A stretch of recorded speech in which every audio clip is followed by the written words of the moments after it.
Welcome to another edition of Discover Tinley. Thanks for watching our program. My name is Ron Centani. I'll be your host this evening for this program. And a program where we highlight people and organizations in Tinley Park that make our town really a great place in which to live. And as you all have known by now, we're number one, and we're going to have to stay number one as one of the best towns for people to live in and raise our kids. Summer is coming soon. I'm sure you're all glad that the winter is just about over with, or all over with. We had enough snow and cold in the wintertime. So summer's coming around, and in the summertime, what usually happens around us and everywhere else, building goes on. And we have some people in town here that really do a fine job watching out for the building process in town here. The building inspections and the electrical inspections do all that to make our town a safe place in which to live. And our guests today are going to be two inspectors that really do a fine job in helping us make sure those inspections get taken care of. We got Gene Lode, the plumbing inspector, and Mike Chambers, the electrical inspector of the Village of Tinley Park. Thank you, Ron. Welcome. Thank you. Inspections of plumbing and electricity, that must be interesting. What do you do now? What kind of things do you have to inspect in our plumbing and our electrical systems? Well, in both areas, we start, naturally we review the plans that are proposed for whatever building is coming across, but we do basically 4 types of inspections. We do underground inspections, which electrical has some and plumbing has the most of the underground. And then we do rough inspections that is prior to the walls being closed up with drywall. And then sometimes we do a ceiling inspection if it's a commercial building to make sure the piping and the electrical piping is correct. And then we do a final inspection. Mm-hmm. Same thing, pretty much electrical? For the most part, yes. But also, which we do a lot of, is change of use for businesses. And that's an existing structure where they're just changing the business that's in that structure. Oh, yeah. So then we'll go in and we'll review, are they up to code with their current facility? Exit signs on my end, the lighting, receptacles that are within 6 feet of open water, they have to be GFIC protected, things of that nature. It's more driven safety. Okay. And that's what we stress on, is safety when they do a change of use. Wow. A lot of these need to be brought up to the new handicap codes, which means new toilets and fixtures in the bathrooms and stuff. Maybe Jenny, why do we need all these inspections? How does it serve the people and the town? What purpose is all this inspection show? Some people think, why are they doing all this inspection? It's going to cost me more money and all that stuff there. But what do we need these for, and how does it help our residents? Well, in a change of use inspection is a $35 fee. And for that $35 fee, you get the review from Public Works. They come in and verify that your water meter is functioning properly.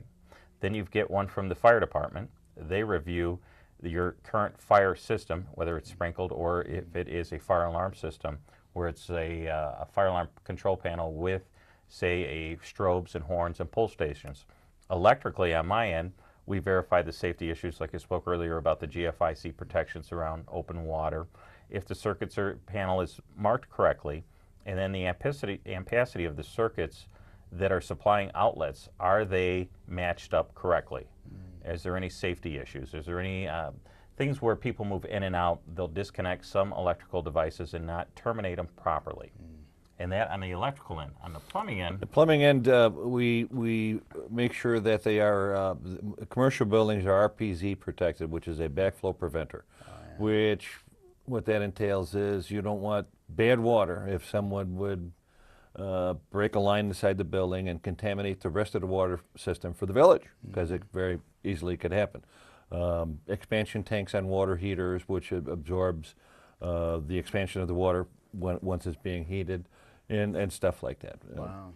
Proper Let's height. go over something with the homeowner. Now, if a homeowner comes and needs some, what things would you cover? What things would a homeowner need to come to you guys for to get inspected, and what should they? Because I'm always curious. Some things I never thought about before would need a permit and inspection. What kind of things need a permit and inspection, and what should a homeowner be looking for, either with new construction or changing or remodeling construction? Number one, I would say, first, call and ask. Okay. That's the simplest thing to do. Just call and ask, and if there's any certain project that you're working on, we can give you some insight on what direction to go with it. Whether or not it's going to be a permit or the location of the structure that you're building, whether it's a shed a garage, Swimming a new pool. fence, a swimming pool. That's going to be real common this spring is swimming pools. We get bombarded with swimming pools. Okay. And it just is a matter of submitting to us a plan of where you're going to put that swimming pool, and then when we can let you know, is there any utilities in that area that you're going to possibly put that above ground pool over that might in the future need access to, and that would cause you to take that pool down. We try to prevent any of that. And basically, just make the phone call and say, I'm thinking about putting my pool in this section of my lot. And we can check and make sure that they can do that within the parameters, 15 feet, 20 feet, wherever wherever they're going to be putting it, to make sure it's okay with code. To make sure that there's no sewer underneath their pool, so if the sewer breaks, you know, you have to dig the pool up, so everything's looked at. And even just simple phone call without any real Commitment. process, we Yeah. can advise them. Okay. So, and we're happy to do that. Now, okay, we go through the list of things that people should get a permit for. What kind of things do they need a permit for?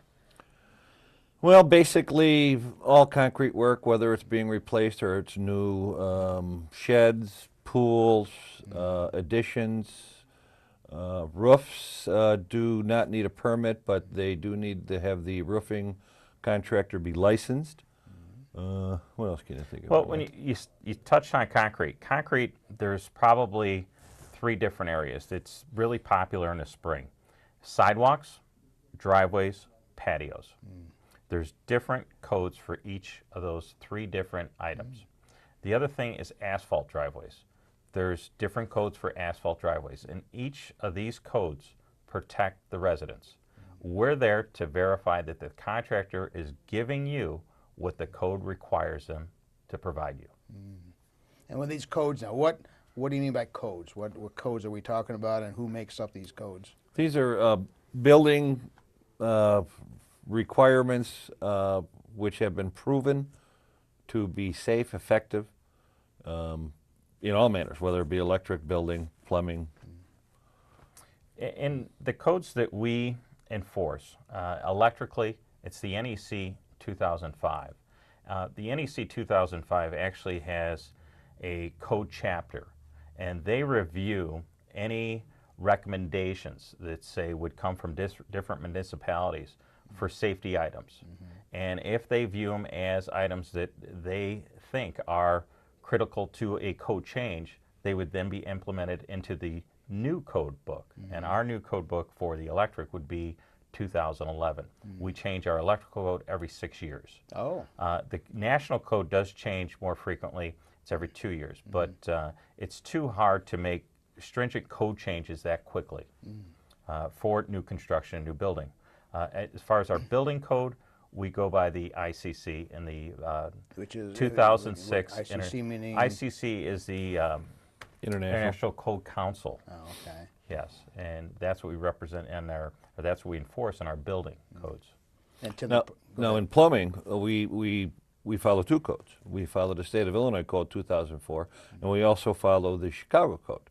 We choose to follow the one that is most stringent, which is most safe. Health and protection of health of the nation is the plumber's saying. Oh, okay. So we require a little thicker pipe than they do throughout the state. In fact, the state of Illinois allows PVC pipe. Most suburbs, city of Chicago, allows only copper pipe, and many municipalities, there's 2 different types of copper pipe above ground. There's type L and type M. We require the type L, which is the thicker copper. Lasts longer. You can hit it with saws, you can hit it with nails, it's a little stronger. Wow. But we do look at both codes, and we do take the most stringent. Now, does Tinley Park have their own codes besides these, or do you follow these main ones? They do, and Tinley Park has their comprehensive building code, Okay. which again then leaves the NEC 2005 national code and is a little more stringent than that code. And it's more so for the environment. In our environment, it just makes sense to use different products, and that's what the comprehensive code provides you, is a guideline and the code that we enforce in our comprehensive, and that's available online. Oh. You can All of our codes. yes. Oh. Yes, you can go to tinleypark.org and scroll to the box of is it, Gene? I think it's the building department. Okay. And within the building department, then you can go down, scroll down through there and find our comprehensive building codes. Okay. Talk about the procedure now. Somebody has to follow. They tell I want to put a new bathroom in my house or put a new family room in the house. What's the procedure they go through from beginning to end as far as starting with the permits and what happens? With us, it seems like a lot of people do remodeling themselves with the homeowners. And it's a fine line. There's cosmetic, which is painting, maybe the resurfacing of cabinets, maybe even just changing cabinets out, where you're really not doing anything as far as the electrical system or the plumbing system. And those are the projects that the homeowner normally can handle. They don't get beyond what they're capable of doing. But before you get too far, it's always a good idea to call. Okay. Converse with us. We can give our opinion, let you know, here's what the current codes are. This is what, if you're going to get this far into a project, you might consider doing this, this, and that. Okay. And whether they need a permit or not. Exactly. Okay. Exactly. Okay. So again, it's best call first, phone first. Usually, anytime any plumbing is involved or any electrical is involved, a permit will be required. Okay. Okay. And when you come in, after they get done with the project, you come in and what do you look for in your inspection? What do you make sure that gets done? Well, normally there's a three-stage process there. Okay. The first stage, if you are required to have a permit, and we would let you know that verbally over the phone, Okay. you would be required to submit to the village a sketch of what you're doing. It doesn't have to be by an architect. If you're the homeowner, we would allow you to submit a 9x11 sheet of paper, draw out what you're going to do, show us what you're going to do, give us then in writing a scope of work, let us know what's there. You submit that goes through our little plan and review. After that, then we look at that and determine what type of inspections are you going to need. Gene mentioned earlier about the underground. Well, in a residential home, you're not going to need an underground inspection, but you're going to need a rough inspection. Then most likely you're going to need a final inspection. Okay. And that's the process normally for something like that, a kitchen remodel, a bathroom remodel. And that's where applying for a permit comes in. It ends up being quite useful. Okay. They list our contractors. The contractors have to have bonds. And the contractors have to have licenses. With the bonds, in case a problem occurs during the job or after the job, the insurance company is backing up the resident. And we highly recommend, and from the mayor on down in the village, we really try to take care of the residents if they have a problem. But if we, yeah, I'm kind of lost right here. There's a recourse, and There if they're bonded and insured and licensed with the village, we have record of that business doing work at your residence. And there's then a tracking for us. Okay. If you have something, a contractor comes into your residence, they do work there, and that work that they perform there fails. If we're not aware of that contractor, we really don't have any repercussion to go after that contractor and make him be valid on what he had sold you the bill of goods. Okay. So it's coverage. It's helping the resident, and it's not so much of that the village is making this abundance amount of money up from the cost of a permit. It's very minimal for the service that you get out of that permit cost. So utilize it. Exactly. You And know, I was talking before, I know I had to get some work done in my house too. I had a sprinkler system put in the outside, and I didn't know who to call. So you guys supplied me with a list of people who were recommended or at least were reputable, right? It's very tough to recommend a contractor. We really shouldn't and Not can't any, do but that. you gave me a list of people. Contractors that are licensed and bonded with the village Exactly. and have a reputation with the village where we haven't had complaints against them. There you go. And yeah, we do. We love a phone call. Call us. Yeah, and one of the things is on a lot of the emergency services that the residents might have, such as your sewers backing up, or your lights have blown up, or whatever it might be.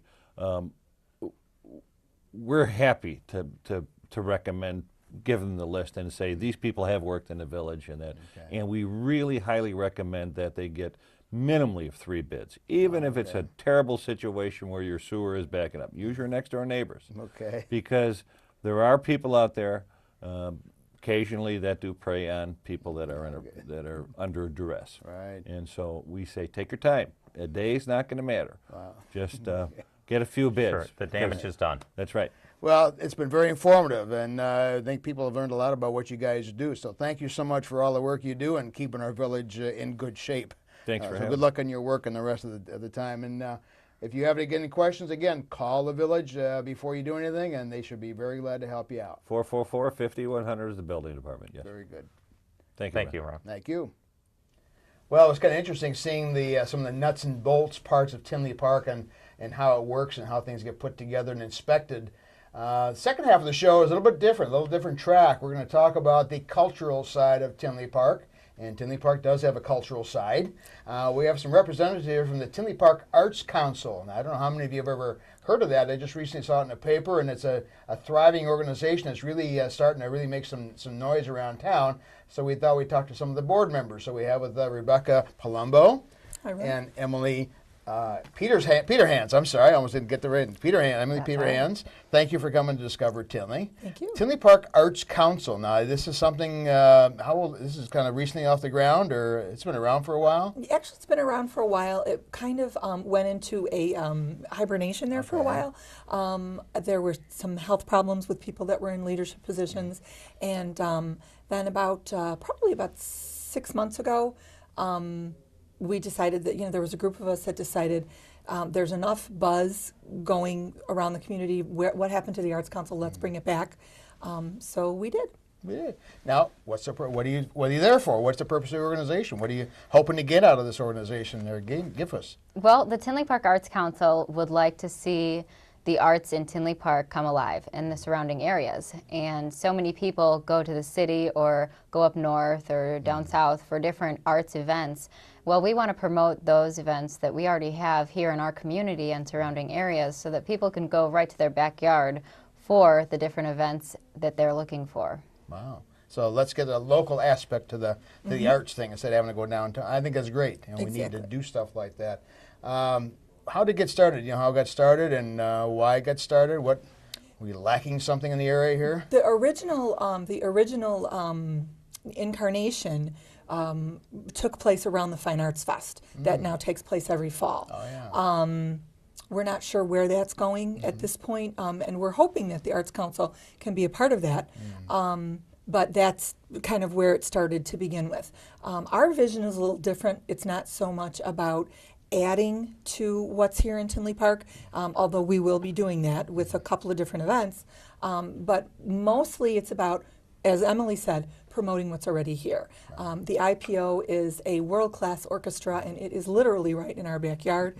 We want people to know more about the IPO. IPO, and what does that stand for? Oh, I'm sorry, the Illinois Philharmonic Orchestra. Okay. And everyone should know what that means. Exactly. So, right, that's going to be part of our mission. Okay. Yeah, I'm a subscriber to that too. It's a wonderful. If any of you want to see some really classical, excellent music, and they perform right at Lincoln Way North High School as their home base here, and they're just outstanding. A beautiful facility. Yes.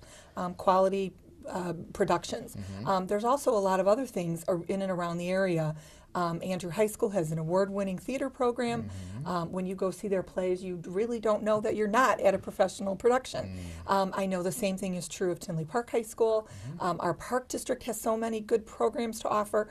What we want to do is get people to notice more of what's out here already and take advantage of it and support it and promote it. Beautiful, beautiful. And we talk about arts. What kind of arts are we talking about? It's just not just the painting stuff. They're just only that. What arts are we talking about? We have so many talented people in this area. We have not only the media that you paint and create your artwork with, but you also have dance studios, you have professional dancers, you have musicians, professional musicians. A lot of the high schools have phenomenal music programs. You have the voice talent that's in the area, professional singers, and you can see that everywhere in this area. So every medium is what we're looking at for the arts, just the creative side of Tinley Park area. Wow. Go ahead. I'm sorry, and it's not so much even the classical things. The things that we're looking at too are, graffiti can be art, and hip hop. Well, we don't in a certain place. Exactly. Controlled graffiti. Right, controlled All right. graffiti.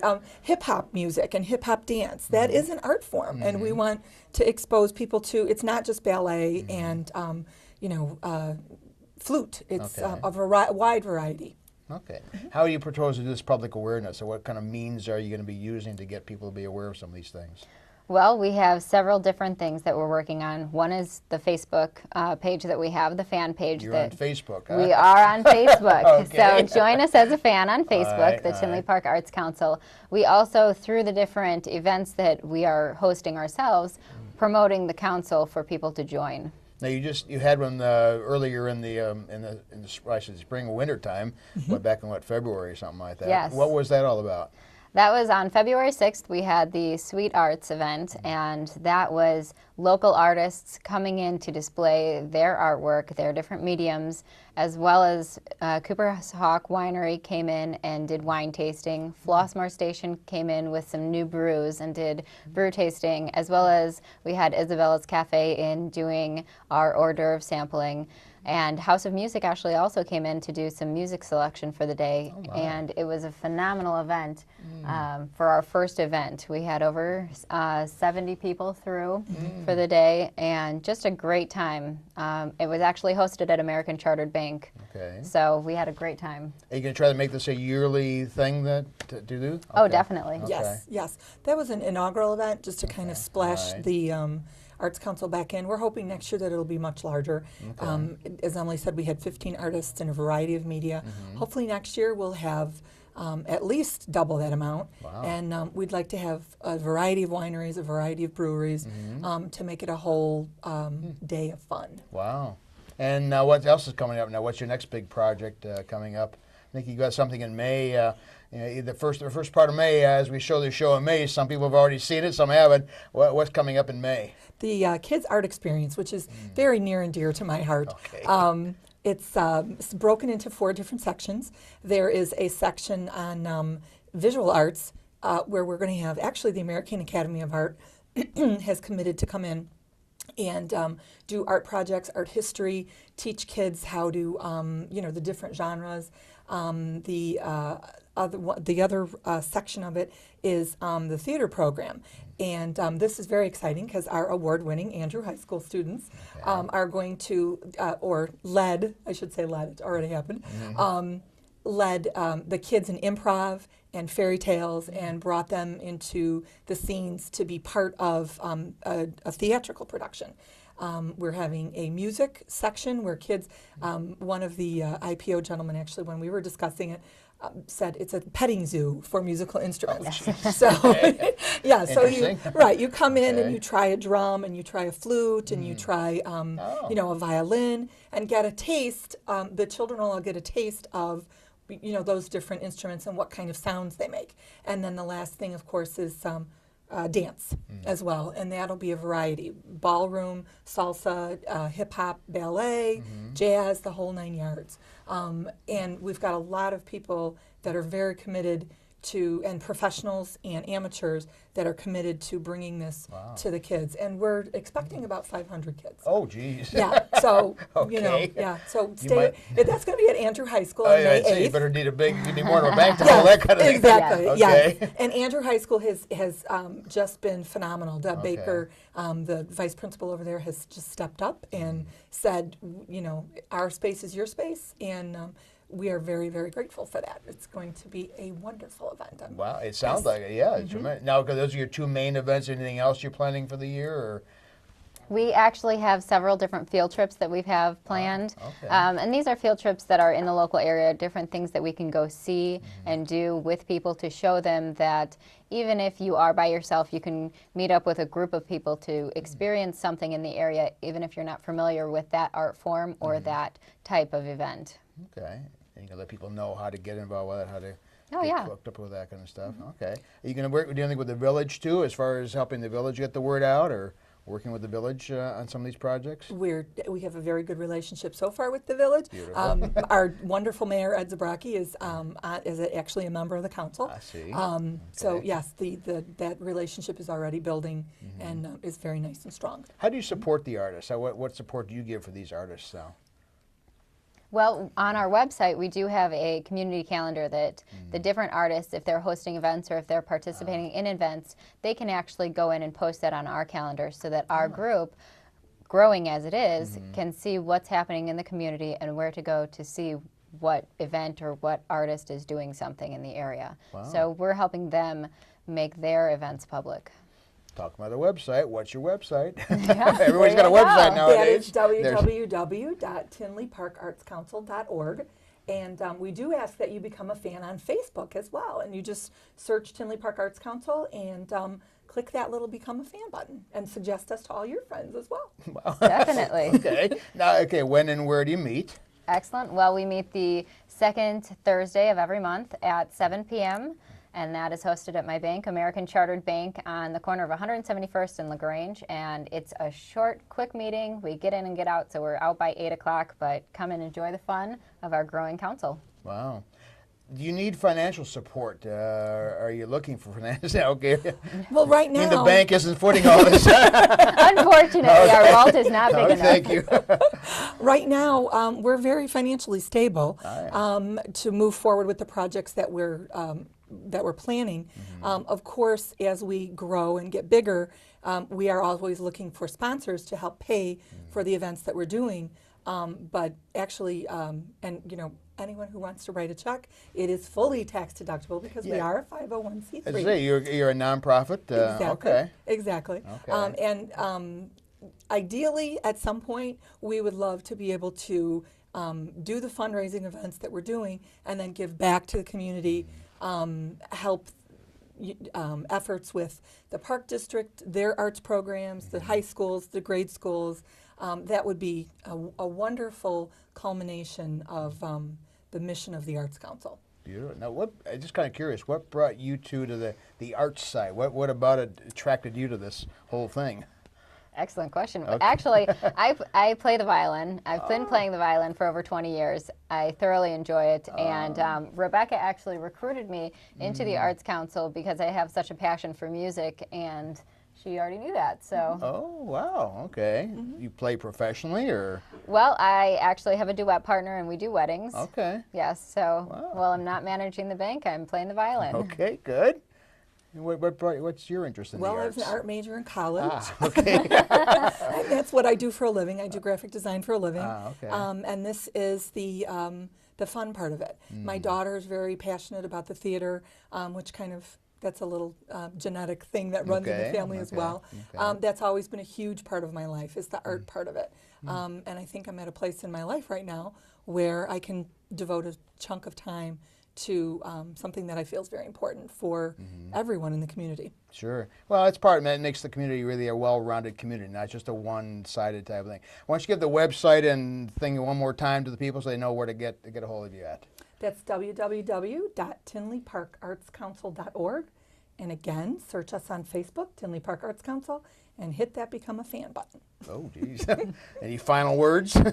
No, come and join us Yeah. second Thursday of every month, 7 o'clock, for a good time. Very good. Well, thanks for coming to Discover Tinley and letting us know about this thing. I really hope your organization gets off the ground pretty well. I'm a big backer of the arts. I love that kind of stuff. I was an English major in college and things like that. So I like to promote those kind of things in music. I think it's wonderful to have a town have that in its repertoire.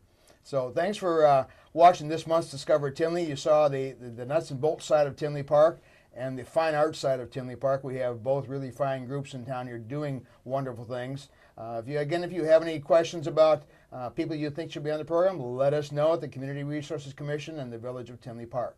Thanks again for watching Discover Tinley, and see you next month.